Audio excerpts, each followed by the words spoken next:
So, we're still here. Yes, right. This is actually happening, and I'm very comfortable. Oh, Yeah. oh, oh. After all that grief, Wait, let me just adjust. Okay. Yes. let me adjust too. Ooh.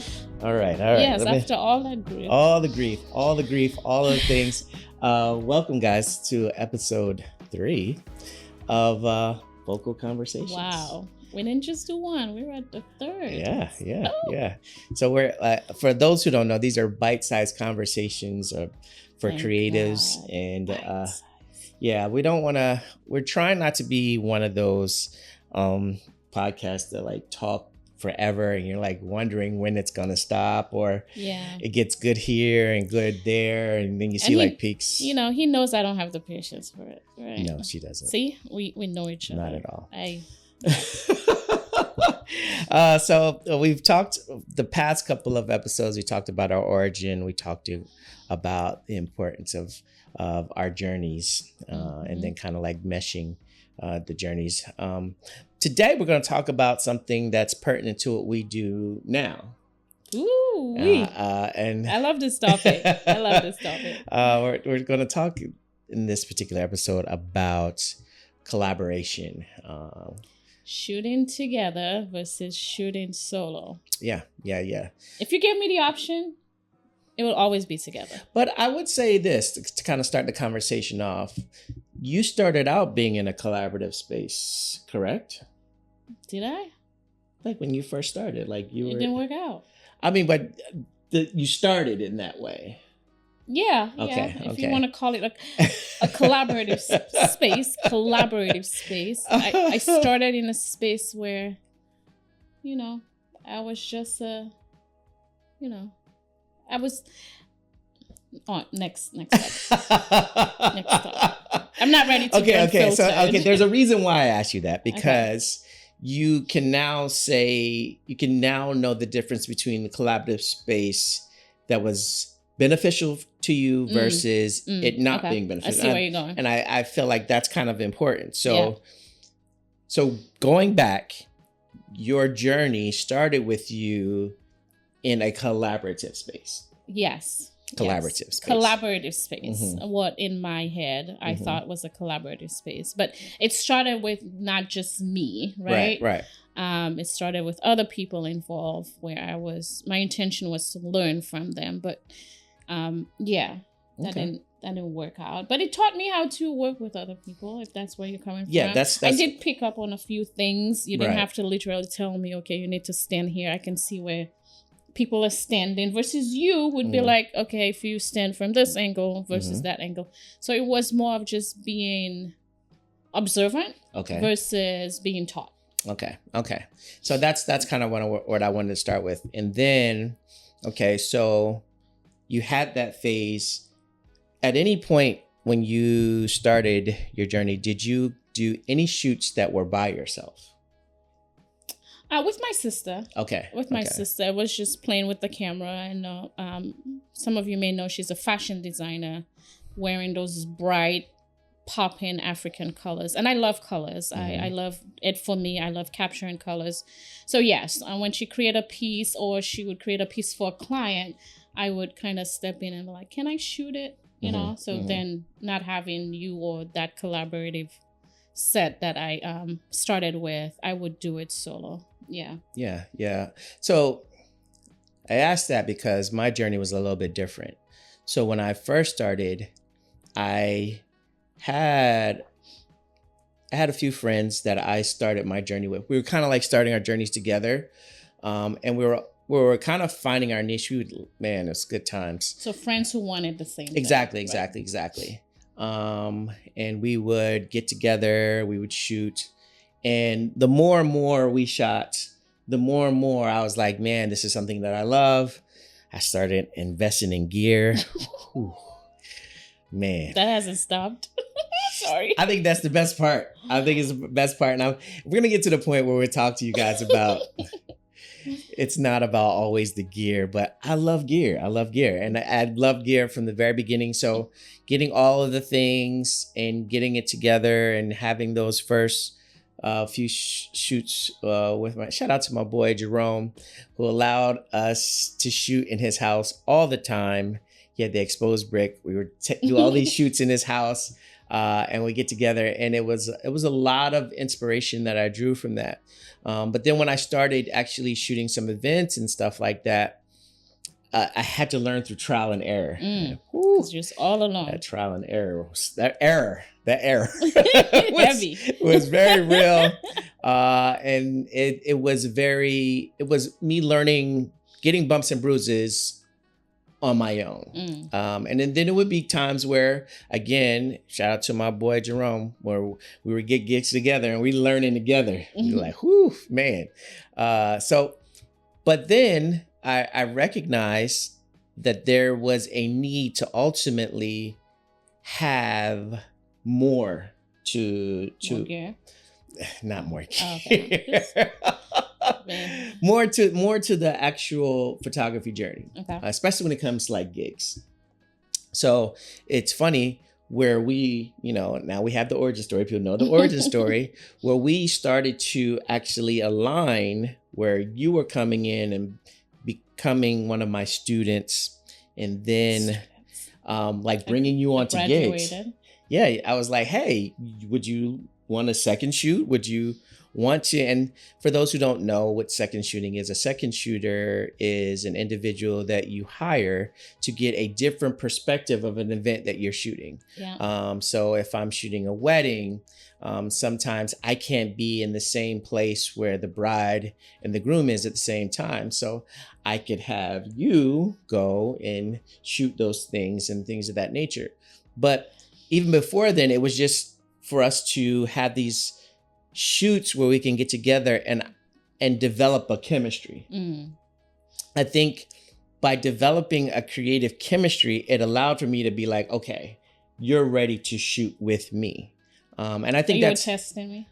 I don't think I was. You gave me a test. I don't think I was like, I'm gonna put her through the paces type thing. I think it was like, oh, okay, let me show you this. Yeah. Let me show you that. I'm like, oh, well, let's make this happen in like real world experiences. And so I was like, hey, would you like to second shoot with me?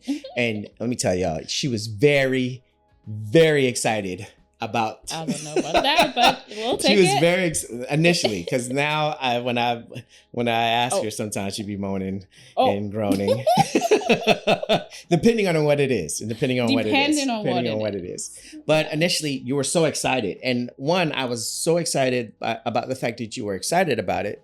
But then your excitement actually turned to our chemistry in the shooting space developing. Yeah. So I asked you prior to you first starting, having that collaborative experience. Now, how is that collaborative experience now where I'm asking you, hey, why don't you come and second shoot with me in that process? What's the difference between that versus what I introduced to you as a creative?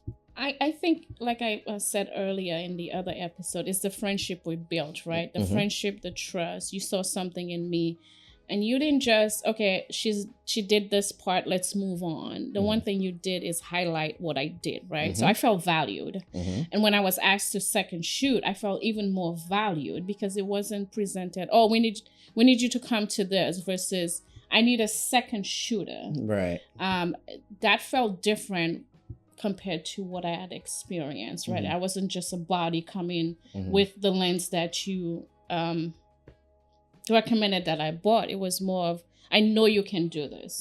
And then putting me in positions where I'm by myself and you're all the way somewhere else. So that means the level of trust has been built. Yeah. Then versus now, I'm, you don't even have to tell me. Yes, there are times you ask me and I'm like, I'm not doing that. I don't want to do that. But it also introduced me to a whole new aspect of photography, shooting weddings, right? Yes. Shooting events. It wasn't something I was going for. Right. I was more... Little fact, guys, I'm cutting her off. Little fact. Natasha That's me. had this grandiose idea. We didn't talk about this in the origin, that she was going to be the most fantastic newborn photographer in all of the world. In all of the world. Yes, and I learned a hard lesson. Let me tell you, them babies cry, they poop. I told him I would never shoot it. There I go. I almost quit photography entirely. But at least I had someone to bounce these frustration off of, and he'll listen and tell me, okay, well, this is different than this. Yeah. I mean, I'd approach people with newborns. Can I test shooting your baby? And yeah, that didn't work out. But yeah, and I think what really impact my collaborative comfortableness with you is going to our first portrait meet, actually.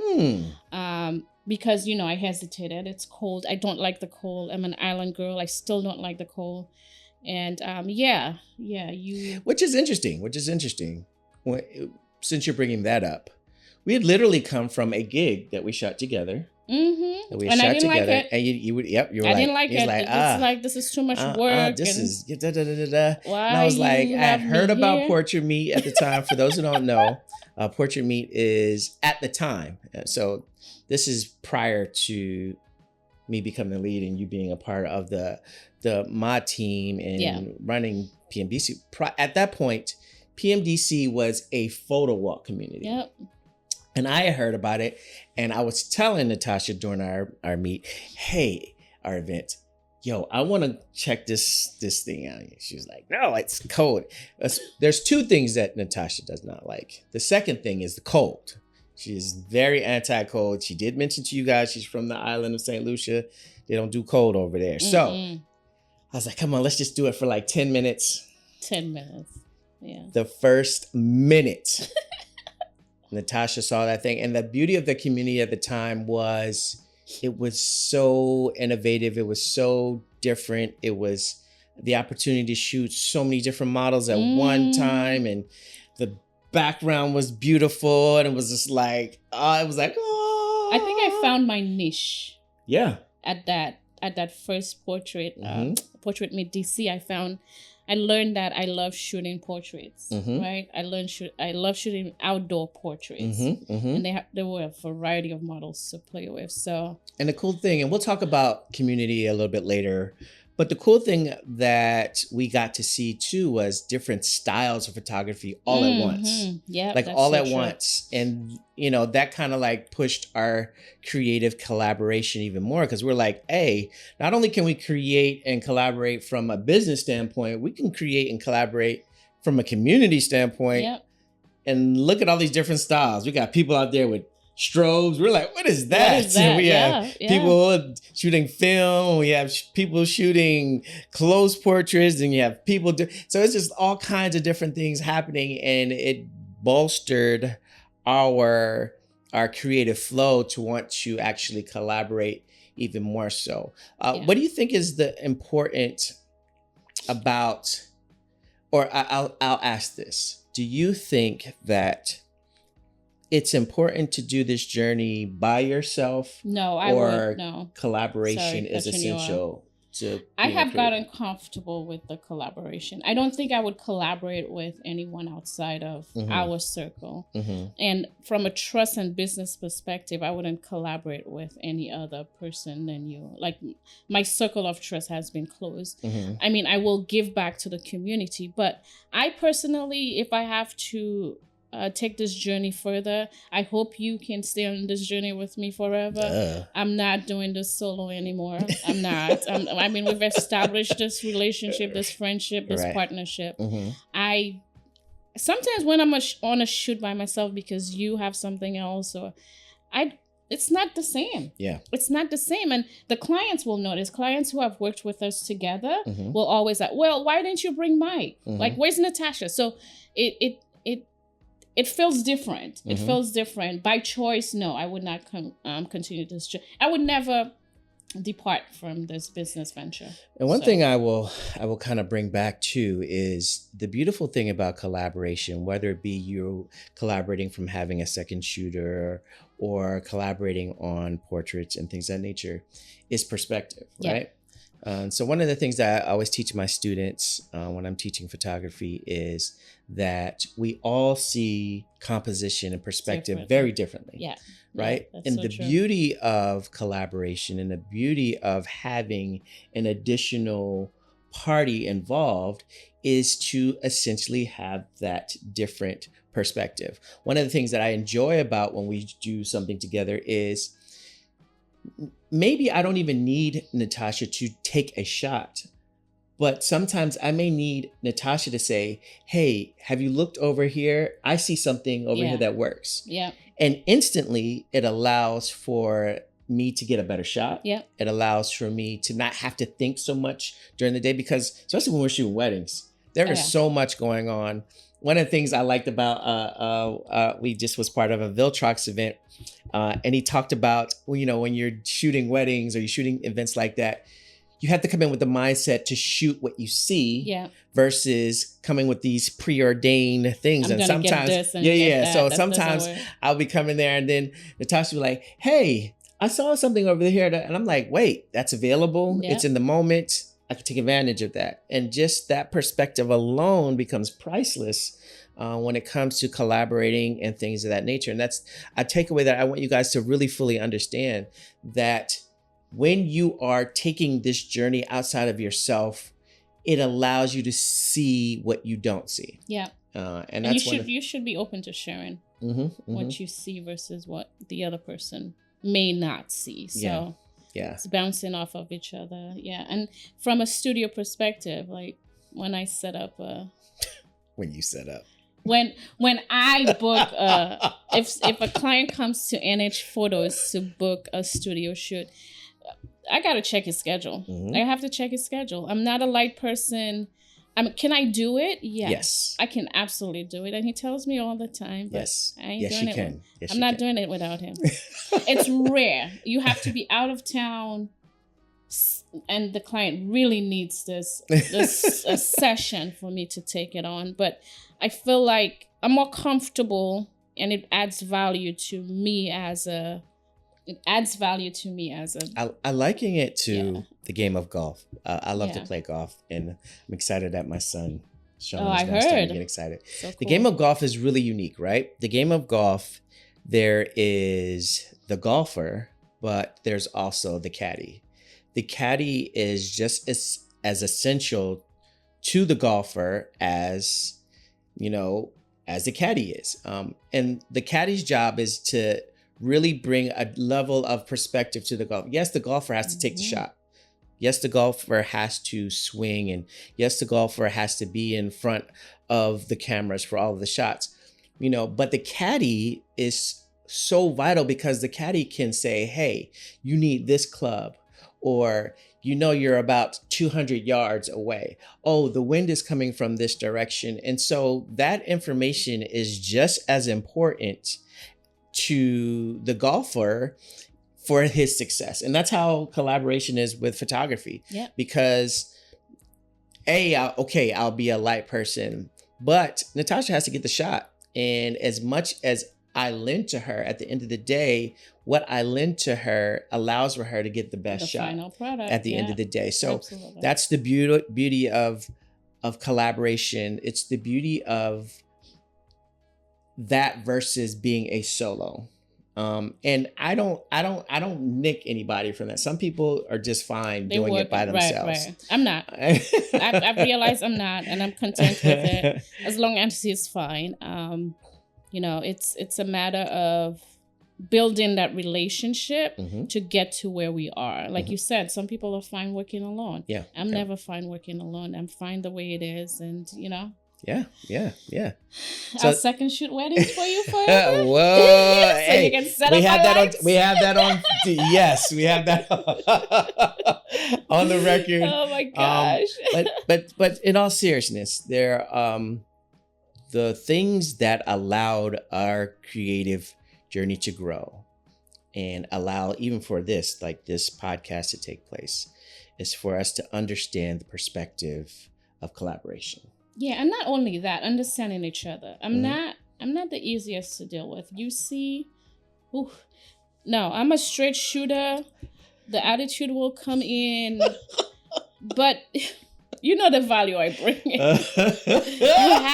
You have to accept me for who I am, and then you'll see the value. Absolutely. You'll get the stink face first, you know.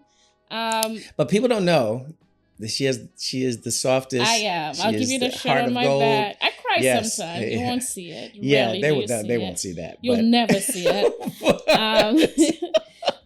But I mean, if I have your back, if I say I have your back, I want you to trust that I have your back, because I will have your back forever. So I may come across a little mean and rude. I don't care.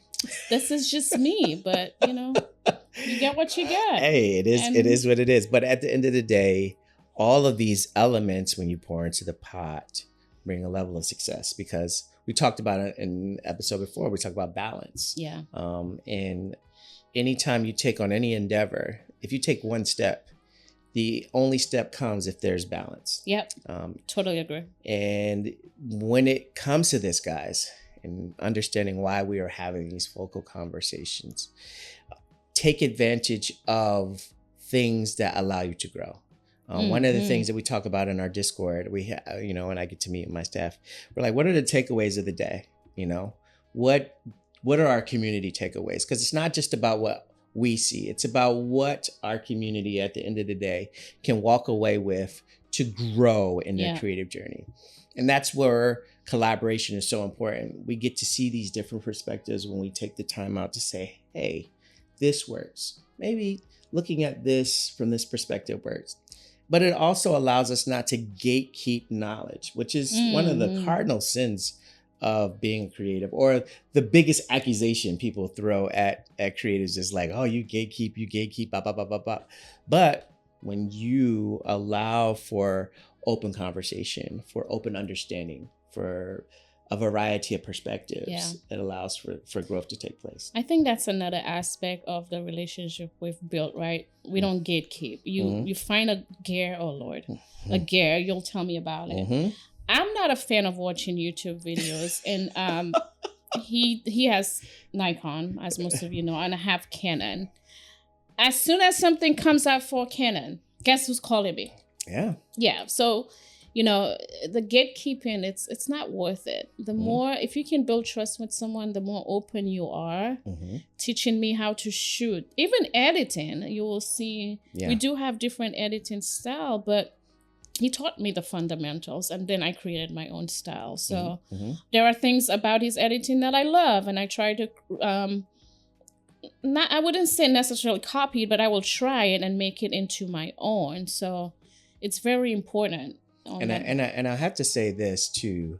Do you remember this? One of the first things when we went to our first conference, which is Shutterfest. Yes. St. Louis. Yeah, and we went there to the keynote, and the keynote was so important to me that time. The keynote said to us, he asked us a question. He says, how many of you guys are photographers and you love taking pictures? And everyone in the entire conference just raises their hand. Hey, me. But then he was like, how many of you guys have taken business classes? And how many of you guys know what it means to do different things from a business perspective? And only a few people raised their hands. And he was like, hey, all of you who raise your hands from this perspective of wanting to take pictures and only seeing one side of it, you guys are going to burn out probably in about 3 to 5 years. All of you guys who have taken the extra step to understand business and things of that nature, you're going to thrive and have an understanding of what your business and your creative journey is. Yeah. And that's the joy of being able to collaborate and work with you. You actually took me, you invited me to the conference. Yeah. And I see oftentimes people are just secretive about what they go to and what they do. And you're like, no, if we find something, you find a conference, you find a class, the classes, the YouTube videos. Yeah, but that's the thing. Yeah. Like you made it important for me to understand business. You said, hey, Michael, this is what you need to have for this. You need to promote this. You need to do all of these different. Your branding was a big thing for me. Yeah, and if I don't understand that for what it is, or I don't take that into the collaborative process, then I'm only giving a one-sided exchange, and I'm making my part of the exchange more important, which is the creative side like that. But if we don't bring the balance of saying, okay, you give me that, I'll give you I this. will give you this. Yeah. We grow together. And that's what's elevated each of our brands. It's allowed our community to grow. It's allowed for everything that we've ever aligned ourselves with. Ooh, this is another talk. This is an all-day one. This episode is going to be for us to take a pause. This is for a pause. Because not everybody you align yourself with. Ooh, where do we begin? That's a whole nother conversation. But I'm thankful that I've aligned, and we have aligned with things that we can truly say that no matter what we've aligned ourselves with, we've helped it to grow. Oh, absolutely. And we've helped it to flourish because of the fact that we're down to collaborate. Yeah. So, I mean, I think the takeaways from today is to be open to collaboration. Yes, because Natasha doesn't oftentimes shoot solo. I think, find what works for you. If solo works for you, it's fine. But for people that wants to collaborate, go for it. It's worth it. It's worth it when you have a partner like Michael. He's not on the market, so he can only partner with one person. But be open to collaboration. You will learn so much more than you know as a solo person. I don't care what you say. It's just. I mean, I also have students too. So my students, they you gotta let. He has students, but they're not his business partner. No, I'm the only business. Let's make that clear. As much as I'm encouraging you to collaborate. Okay. You can hire him to teach you some things, but there's no contract for business partnership. Okay, well, yeah, it's exclusive. Okay, exclusivity. Sounds like you're gatekeeping, and we just talked about that. Oh, I am gatekeeping, no doubt. This is the one time. All right, that's our cue, guys. Yes. We thank you guys for being a part of this conversation. What are your takeaways from this conversation? Just don't collaborate with Michael. Wow, all of that good substance and meat on the bone, and that's what you're going to. We said it would be real, unfiltered. Yeah, you can collaborate. I encourage you to collaborate. My takeaway is try collaborate. If you haven't, try it. Yeah. Just not this.